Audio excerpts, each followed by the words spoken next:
तो क्या तुम्हारे साथ कभी ऐसा हुआ है कि जब तुम मॉक टेस्ट दे के आते हो तो तुम्हें पता चलता है कि यार तुम्हारी फिजिक्स तो ठीक ठीक निकल जाती है, बायोलॉजी में भी रट्टा मार के नंबर आ जाते हैं, पर केमिस्ट्री वो सब्जेक्ट है जो तुम्हारा स्कोर नीचे खींच रही है।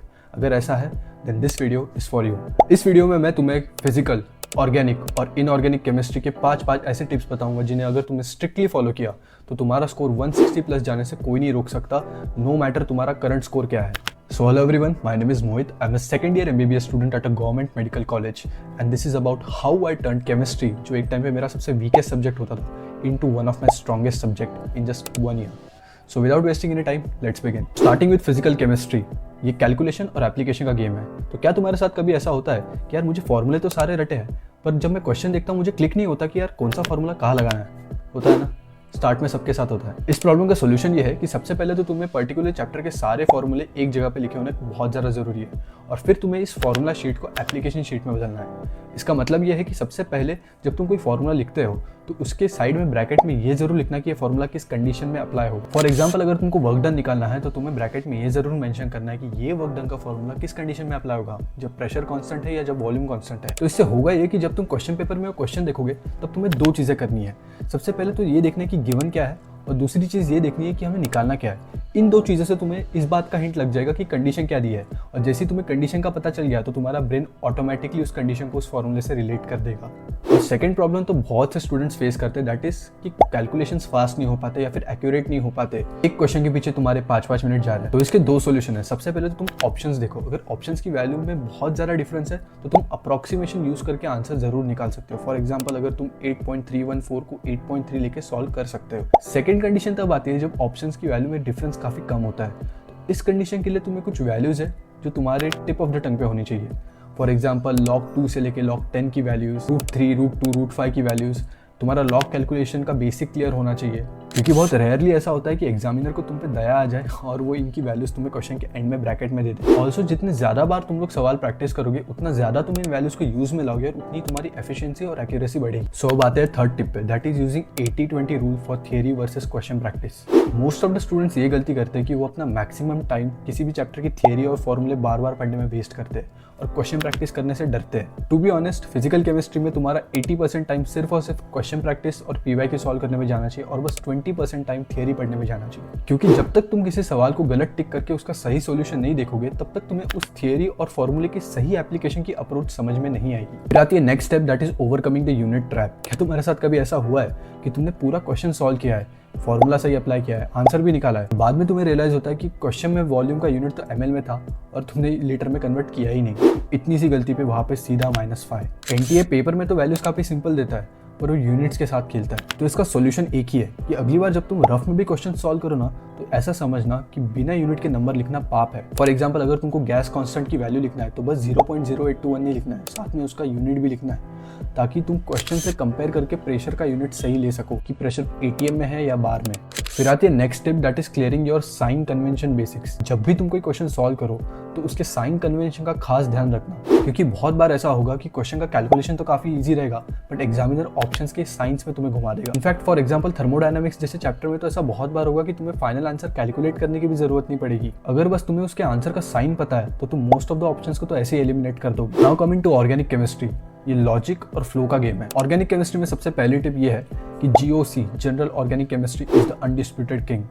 एक पॉइंट के बाद तुम्हें ऑर्गेनिक बेसलेस लगने लगती है क्योंकि शायद तुम्हारा जीओसी वीक है और तुम 12th में डायरेक्ट रिएक्शंस रटने बैठ जाते हो। अगर तुम्हें पता ही नहीं कि inductive effect, resonance, electron flow क्या है तो उसके आगे की ऑर्गेनिक तुम्हें पूरी लॉजिकलेस लगेगी। फॉर एग्जांपल तुम्हें एसिडिक स्ट्रेंथ का ऑर्डर निकालना है तो सबसे पहले तुम्हें ये पता होना चाहिए कि NO2 इलेक्ट्रॉन खींचने वाला ग्रुप है, इसलिए वो एसिडिक स्ट्रेंथ बढ़ाएगा। तो सब कुछ साइड में रख के पहले 10 दिन लगा के अपना जीओसी स्ट्रॉन्ग करो। बेस स्ट्रॉन्ग करोगे तो आगे के 80% रिएक्शंस कॉमन सेंस बन जाएंगी। नेक्स्ट प्रॉब्लम बहुत सारे लोग फेस करते हैं जैसे ही 12th की ऑर्गेनिक स्टार्ट होती है कि एग्जाम में भूल जाना कि लिथियम एल्यूमिनियम हाइड्राइड क्या करता है, सोडियम बोरोहाइड्राइड क्या करता है।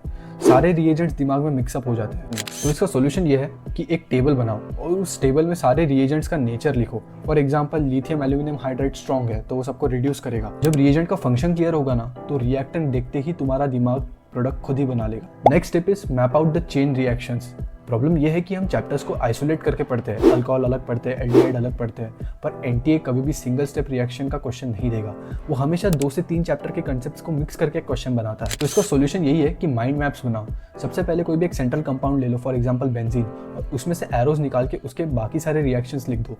जब तक तुम चैप्टर्स को इंटरलिंक करके नहीं पढ़ोगे ना, तब तक ऑर्गेनिक हमेशा बाउंसर जाएगी। Next step is muscle memory for name reactions. Class में अल्डोल कंडेंसेशन और कैनिज़रो पढ़ते टाइम तो समझता है, पर एग्जाम में क्वेश्चन आने पे पेन नहीं उठ पाता। इसका सॉल्यूशन यही है कि ऑर्गेनिक को पढ़ना कम करो और लिखना शुरू करो। दिन के किसी भी टाइम में कोई भी 3 नेम रिएक्शंस के मैकेनिज्म किसी भी ब्लैंक पेपर पे खुद ड्रॉ करके देखो। एरो पुश करना जब तक तुम हाथ से नहीं करोगे ना, एग्जाम में याद नहीं आएगा। एंड ट्रस्ट में, मसल मेमोरी कभी धोखा नहीं देती। नेक्स्ट स्टेप ऑर्गेनिक में ये होती है कि don't ignore stereochemistry, it's a hidden trap. हमें SN1 और SN2 की सारी कंडीशंस तो रटी होती है, पर जब ऑप्शंस में उसका साइक्लिक स्ट्रक्चर आता है और अगर हमारी स्टीरियोकेमिस्ट्री वीक है तो एटम्स की 3D पोजीशंस हमें पता नहीं होती। एनटीए हमेशा SN2 के क्वेश्चंस में वाल्डन इन्वर्जन के साथ खेलता है। उसके लिए बहुत ज़्यादा ज़रूरी हो जाता है कि जो वेज डैश रिप्रेजेंटेशन है उसके बेसिक्स तुम्हारे क्लियर हो। सिर्फ 2D में रट के जाओगे तो सीधा नेगेटिव नंबर आएंगे। कमिंग टू इनऑर्गेनिक केमिस्ट्री, ये मेमोरी और ट्रैप का गेम है। सबसे पहली एडवाइस जो तुम्हें मैं इनऑर्गेनिक केमिस्ट्री में दूंगा, that is stick to NCERT at least for theory. Questions के लिए तुम अपनी मॉड्यूल या फिर कोई बुक यूज कर सकते हो, बट थियरी के लिए स्टिक टू NCERT। मैं एक ब्लैंक पेपर पे लिख के दे सकता हूँ कि नीट में NCERT के बाहर इनऑर्गेनिक का कोई क्वेश्चन नहीं आएगा। अपनी रेंज सेट कर लो, NCERT के इंटेक्स क्वेश्चंस, उसके बैक एक्सरसाइज क्वेश्चंस और अपनी मॉड्यूल या कोई भी बुक के क्वेश्चंस। बस इतनी ही रेंज में ऑपरेट करना है तुम्हें। नेक्स्ट स्टेप इनऑर्गेनिक केमिस्ट्री में बहुत ज़्यादा इंपॉर्टेंट है, that is perform active recall. आज डी ब्लॉक पढ़ा, 3 दिन बाद टेस्ट दिया, उसमें सब साफ। इसका सॉल्यूशन यही है कि सबसे पहले NCERT का एक सेक्शन पढ़ो, किताब बंद करो, कुछ देर बाद एक रफ या ब्लैंक पेपर पे जो भी पढ़ा उसके रिलेटेड फ्लो चार्ट या पॉइंट्स सब वहाँ पे उगल दो। जो पॉइंट्स मिस हुए बुक खोलो और उन्हें मार्क कर लो और फिर से पढ़ो। जब तक तुम दिमाग को एक्टिव रिकॉल पे जोर डालने नहीं कहोगे तब तक चीज़ें याद नहीं होगी। Now coming to the next step, exceptions are your actual syllabus, don't fear them. तुम नॉर्मल ट्रेंड्स याद करके खुश हो जाते हो, पर एनटीए कभी भी डिफिकल्ट सवाल वहाँ से नहीं बनाएगा। ऑलमोस्ट सारे स्टूडेंट्स का यही रोना है कि यार इनऑर्गेनिक केमिस्ट्री में दुनिया भर के एक्सेप्शंस है। इसे टैकल करने का अनफॉर्चुनेटली एक ही रामबाण उपाय है, दैट इज रट्टा मारो। मेरे प्रिपरेशन के दिनों में मैंने कुछ पेजेस लिए थे और उसमें स्टार्ट से लेकर एंड तक इनऑर्गेनिक में जितने भी एक्सेप्शंस है सीरियल नंबर वाइज लिख दिए थे और मैं उन्हें हफ्ते में एटलीस्ट 3 से 4 बार रिवाइज जरूर करता था। स्टार्ट में इम्पॉसिबल लगता है, पर एंड आते आते तुम्हें सारे याद हो जाएंगे। So next step is very important for assertion and reasoning questions.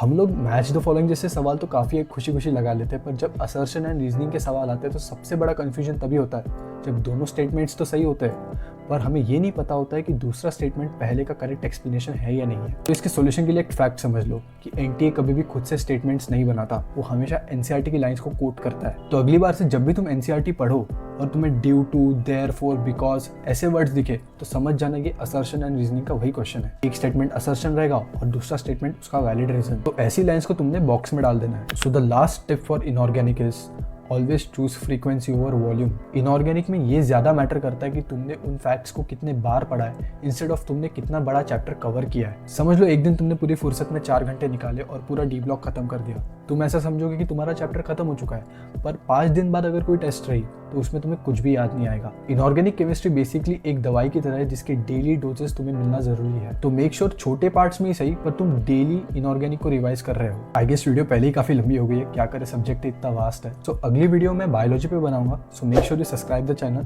ताकि तुम उस वीडियो को मिस ना करो। तब तक एज ऑलवेज पढ़ते रहो और चिल करो। बाय।